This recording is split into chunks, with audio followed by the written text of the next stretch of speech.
खूप जणींचे असे मेसेज यायचे किंवा बोलून थेट तोंडावर सुद्धा बोलून दाखवायचे की मला तुमची शेवंत व्हायला आवडेल वगैरे. बापरे. त्यामुळे तो तो कसा होता, तो एखाद्या अजगरासारखा होता. तो एखादं बघितलं तर ती मुलगीच त्याच्या प्रेमात पडेल. मी जर खरोखरच त्या अण्णासारखा वागायला लागलो असतो तर कदाचित अनेक युनिट मधलेच लोक मारून टाकले असते मी. तसं नाही करून चालत ना. किंवा इथे मी पैलवाने म्हणजे कोण येईल त्याला बुक्क्या घालायच्या.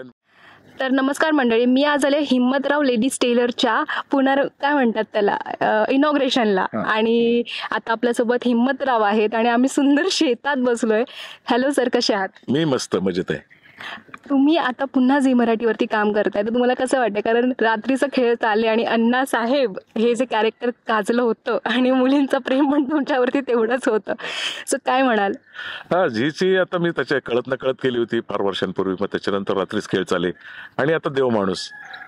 मस्त वाटतं. झीबरोबर काम करतानाच मला मुळात आवडते काहीतरी. आणि त्यांचा एक प्रेक्षक वर्ग त्यांनी तयार केलेला आहे आणि खूप क्रीम ऑडियन्स त्यांचा असतो असं मला वाटतं. त्याच्यामुळे झीबरोबर काम करताना खूप मजा येते आणि हे कॅरेक्टर पण रंगवताना मजा येणार आहे. कॅरेक्टरमध्ये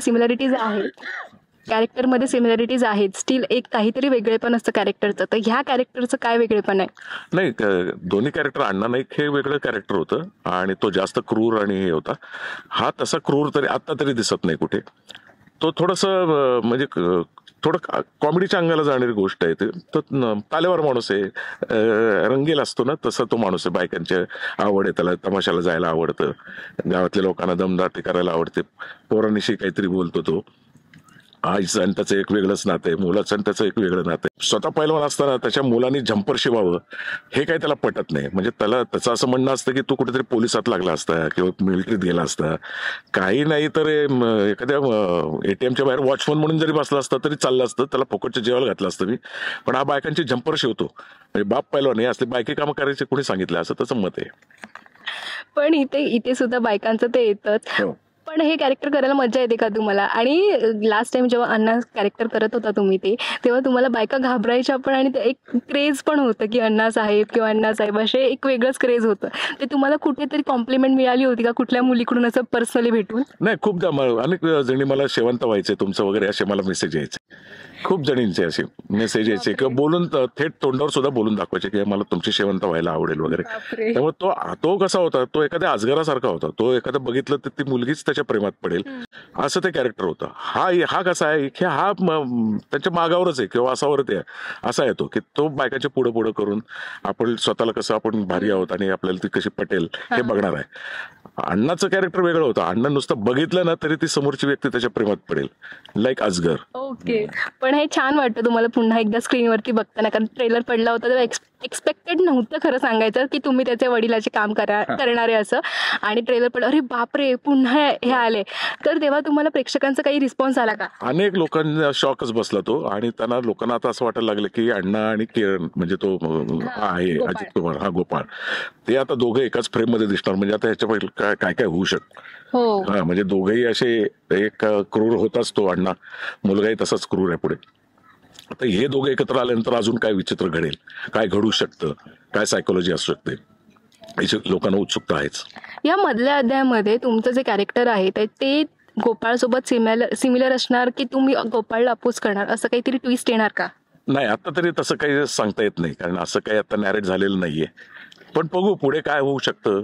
तो गोपाळला विरोध करतोय का सामील होत आहेत दोघं, काय होतं माहित नाही. पण तुमचं ऍज अ हिम्मतराव म्हणून कुठला टोन आहे किंवा तुम्ही कुठला एखादा सातारी भाषा याच्यातनी म्हणजे कारण गोष्ट सातारकडची आहे, सातारा जिल्ह्यात घडते अशी आहे.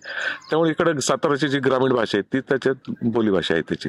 आणि एखादं वाक्य जे तुम्ही सतत घेऊ शकता किंवा तुमचा एक लयबद्धता येईल, सातारकडचा टोन येईलच, पण एक असं वाक्य असतं किंवा एक शब्द असतो जो आपण सतत बोलतो, तो एखादा असेल का? नाही, अजून आता तसं नाही तयार झालं, कारण आताच शूटिंगला सुरुवात झाली.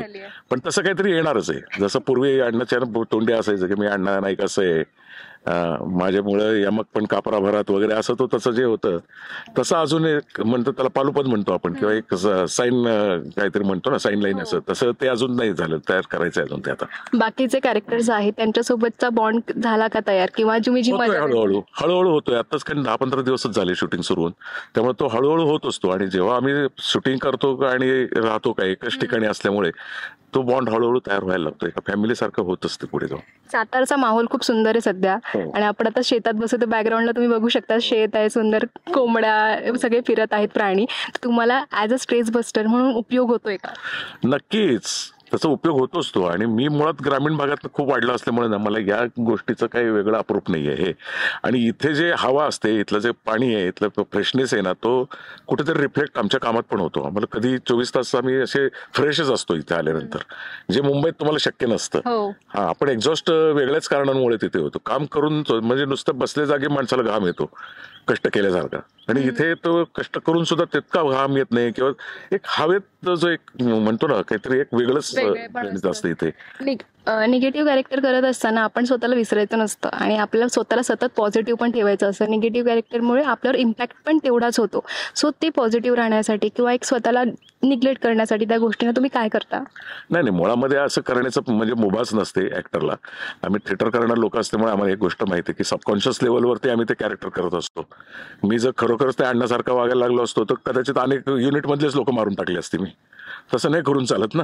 किंवा इथे मी पैलवाने म्हणजे कोण येईल त्याला बुक्क्या घालायच्या आणि त्याचे पाठ मोडायचे वगैरे असं नाही. तर ते मी अण्णा नाईक आहे, म्हणजे मी मुळात माधव अभ्यंकर आहे आणि मी अण्णा नाईक हे प्ले करतोय. त्यामुळे ते 50-50 असतं. सबकॉन्शियस लेवलला ते काम करायला लागतं आणि त्यातनं ते झालं की लगेच बाहेर पडायला लागतं.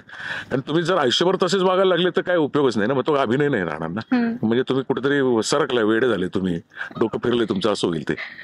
खरंच छान वाटले गप्पा मारून. जर प्रेक्षकांना निमंत्रण द्यायचं असेल 2 जुलैचं, तर तुम्ही ऍज अ कॅरेक्टर 2 जून 2 जूनचं निमंत्रण द्यायचं असेल तर तुम्ही कसे द्याल हिम्मतराव म्हणून? हे बघा, मी सगळ्यांना सांगू इच्छितो बरं का, 2 जूनला रात्री 10 वाजता झोपायचं नाही. 2 जूनला रात्री 10 वाजता झी मराठीवरती देवमाणूस मधला अध्याय बघायचा बरं का. नाही बघितला समजा बुकेचं गारत करीन एकेकाला. हा, चालेल. Thank you so much. Thank you.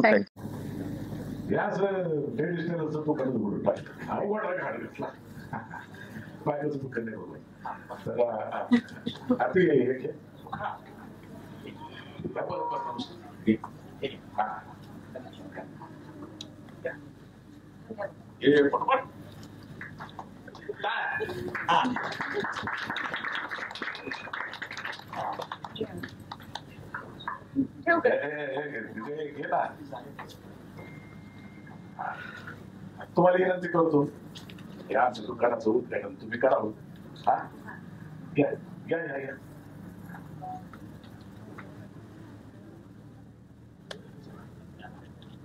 Ganpati Bappa वा वा वा. बघा सगळ्यांच्या चेहऱ्यावर कशी लाली पसरते. कोणामुळे माहितीये का? एक नंबर सई मॅडम. हा, सई तामुक्या. हे बघा, एवढं मोठं होर्डिंग लावलं आम्ही तिकडं स्टेज उभं केलं, तुम्ही येणार म्हणल्यावर. चला चला आता आपण तिकडे जाऊ काय. चला. हा.